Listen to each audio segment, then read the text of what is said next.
Hi there, we're creeping closer to being very finished with this last Christmas project. And one of the next steps here is to convert this into music that you can play on your instrument. So everything we've done so far has been in the key of D, which is really not too bad, particularly if you play a C instrument like the guitar, the piano, the bass, obviously percussion, but also some C concert band instruments like the flute. But what this leaves us in is kind of an interesting scenario where if these concert key instruments are in the key of D with only two sharps, again, not so bad, B-flat instruments like the clarinet, the bass clarinet, the tenor saxophone, the trumpet, those instruments are in the key of E, which has four sharps, F sharp, C sharp, G sharp, and D sharp. Less attractive, perhaps. If you are playing an E-flat instrument, you're in the key of B with five sharps. It adds on the A sharp. If you're playing the horn, that French horn, this is not so bad. It's in the key of A with three sharps, but still, you might feel more comfortable in another key. So it's possible for us to pretty easily change the key signatures.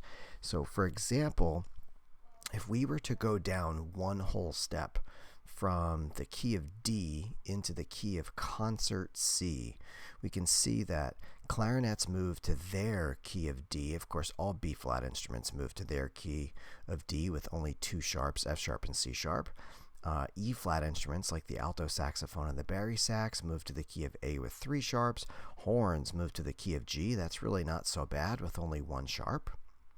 And you could also move this into concert B flat, which is a very comfortable concert band key. And C instruments would be playing with two flats, B flat and E flat. B flat instruments would be playing in the key of C, which has no flats and no sharps. E flat instruments in the key of G with only one sharp. And of course, F instruments, the horn, is playing in the key of F with just the one flat.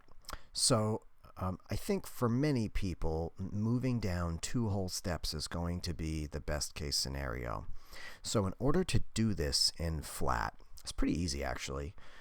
What we need to do is choose all of the tracks here. Now I will tell you that we actually don't want to transpose the drum part. The way this works is it just moves everything down on the musical staff. So I just hit Command A or Control A to select everything. Then I'm going to deselect the drum part by hitting Shift and clicking on that drum part. Okay, so you can see everything else remains highlighted except for my drum part. And if you just want to do this, we can undo the drums later. But you're going to go into the Edit menu all the way to the bottom and find Change Pitch. And I want you to remember that a whole step is actually two half steps. So if we wanted to change one whole step down in pitch, we would do -2. And if we want to do two whole steps to move this into concert B flat, we're going to choose -4. Now this takes a few seconds to process, so I've already done this. Okay, so my project is already in the key of concert B flat. Okay, so you're going to have to probably press pause on this video, go try that out, and then come back to this video. The next step of what we're going to do is we're going to export this into some usable sheet music. Okay, so you're going to have like actually usable sheet music in flat.io that you can perform on your own instrument. And this couldn't be easier with the relationship between soundtrap and flat.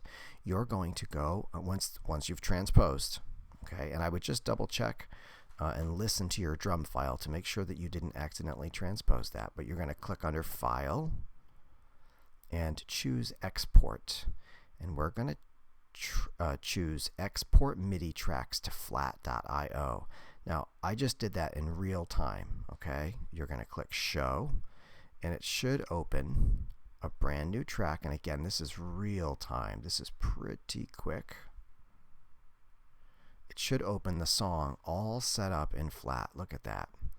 The only things that we really need from this, unless you want to record a bass part, like if you play the electric bass, for example, we're going to leave the pad 2 part, this part with chords, or we're going to use the acoustic grand piano part here. So what I want you to do is you're going to go into this particular menu. I'll show you how I got there. I literally just clicked on one of the names of the instruments, and we're going to remove everything except for the acoustic grand piano and the pad. If you would like to, you can click on these and move those to the bottom. And I'm not going to keep my drum set part, so I'm just going to keep these two parts on the bottom. And also, I prefer to have my piano part over the pad part. But we're just going to click remove. And if you accidentally remove a part that you wanted, no fret. You can just go back to Soundtrap and export it all over again. Again, this is all in real time here. I'm deleting all those tracks, and I'm going to click done. So what I'm left with is the melody and the pad.